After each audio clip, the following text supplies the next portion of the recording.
کہتے ہیں کہ ایک دن ایک سید زادہ حضرت نظام الدین اولیاء کی خدمت میں حاضر ہوا اور عرض کی، یا حضرت، میں ایک غریب سید زادہ ہوں اور سر پر جوان بیٹیوں کا بوجھ ہے۔ سادات گھرانے کی نسبت ہونے کی وجہ سے زکوٰۃ بھی نہیں لے سکتا۔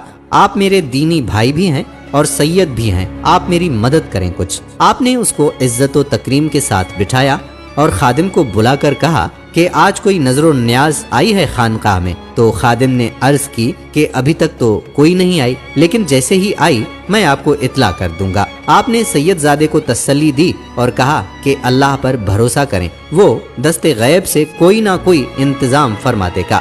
مگر 3 دن گزر گئے، کوئی نیاز نہ آئی۔ سید زادہ بھی مایوس ہو گیا کہ ایویں باتیں مشہور ہیں ان کے بارے میں، یہاں تو کوئی مدد ہی نہیں ہو سکتی میری۔ ایک دن اس نے اجازت طلب کی، واپسی کی۔ حضرت محبوب الہی کو بہت دکھ ہوا کہ مہمان خالی ہاتھ گھر سے جا رہا ہے۔ آپ نے اس کو چند پل کے لیے روکا اور اندر سے اپنے نعلین لا کر دے دیے اور کہا، بھائی، اس فقیر کے پاس تمہیں دینے کے لیے اپنے ان جوتوں کے علاوہ کچھ نہیں۔ وہ سید زادہ جوتے لے کر چل پڑا اور سوچنے لگا کہ ان پرانے بوسیدہ جوتوں کا کیا کروں گا۔ حضرت نے اچھا مذاق کیا ہے میرے ساتھ۔ اب دوسری طرف کی سنیے۔ سلطان محمد تغلق کسی جنگی مہم سے واپس آ رہا تھا اور حضرت امیر خسرو، جو حضرت نظام الدین اولیاء کے خلیفہ بھی تھے، سلطان کے ساتھ تھے، اور چونکہ آپ ایک قابل قدر شاعر تھے اس لیے دربار سلطانی میں اہمیت کے حامل تھے۔ آپ نے سلطان کی شان میں قصیدہ کہا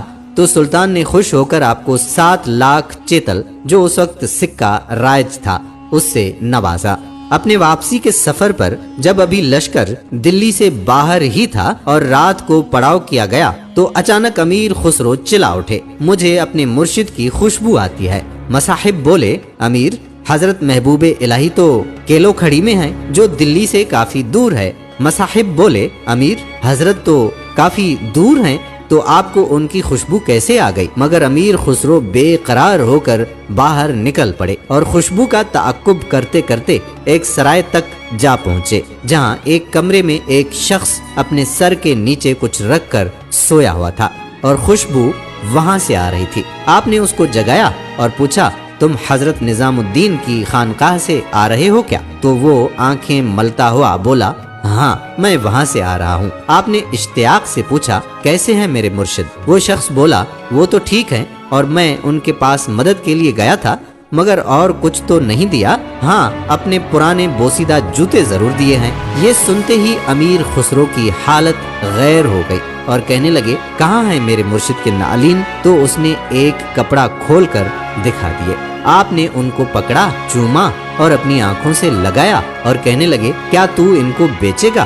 اس نے کہا، امیر، کیوں مذاق اڑاتے ہو؟ امیر خسرو بولے، مذاق نہیں، میرے پاس اس وقت 7 لاکھ چیتل ہیں، وہ لے لو، مگر میرے مرشد کے نعلین مجھے دے دو۔ اگر چاہو تو دلی چلو، اتنی ہی رقم اور بھی دے دوں گا۔ 7 لاکھ چیتل کا سن کر وہ چکرا گیا، بولا، نہیں، بس میرا تو چند ہزار سے گزارا ہو جائے گا۔ مگر امیر خسرو نے زبردستی اس کو 7 لاکھ چیتل دے دیے اور ساتھ میں سپاہی اور تحریر دے دی تاکہ کوئی اس پر شک نہ کرے۔ اور پھر امیر خسرو اس حالت میں خانقاہ مرشد میں داخل ہوئے کہ جوتے اپنے دستار میں لپیٹ رکھے تھے اور سر پر رکھے چلے آ رہے تھے اور زاروں قطار رو رہے تھے۔ حضرت نظام الدین اولیاء نے مسکراتے ہوئے پوچھا، خسرو، ہمارے لیے کیا لائے ہو؟ امیر نے جواب دیا، سیدی، آپ کے نعلین لایا ہوں۔ کتنے میں خریدے؟ حضرت نظام الدین اولیاء نے استفسار کیا۔ 7 لاکھ چیتل۔ امیر نے جواباً عرض کی، بہت ارزاں لائے ہو۔